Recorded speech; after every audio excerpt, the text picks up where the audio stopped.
লাশের সাথে একটা চেক দিয়েছিল, ওই চেকটাও এখনো ব্যাংকে জমা হয় নাই।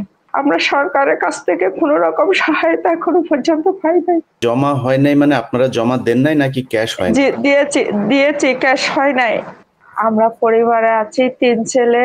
আমরা আব্দুল হামিদের ২ স্ত্রী, আমরা ২ স্ত্রী। সরকারের কাছ থেকে কোনো রকমের সহায়তা পাই নাই। সরকারের সাথে কোনো রকম যোগাযোগও করতে পারি নাই, কোনো সহায়তাও পাই নাই। যে চেকটা দিয়েছিল ওই এয়ারপোর্টে, ওই লাশের সাথে একটা চেক দিয়েছিল, ওই চেকটাও এখনো ব্যাংকে জমা হয় নাই। মাত্র ৩০% টাকায় জমির মালিক হয়ে নতুন বাংলাদেশের গড়ে তোলার স্বপ্ন দেখা বাংলা বসতি। আমরা সরকারের কাছ থেকে কোনো কিছু পাই নাই, কোনো যোগাযোগও পাই নাই, কোনো ছাড়ও পাই নাই। চেকটা জমা হয় নাই মানে আপনারা জমা দেন নাই নাকি ক্যাশ হয়? জি, দিয়েছি, ক্যাশ হয় নাই।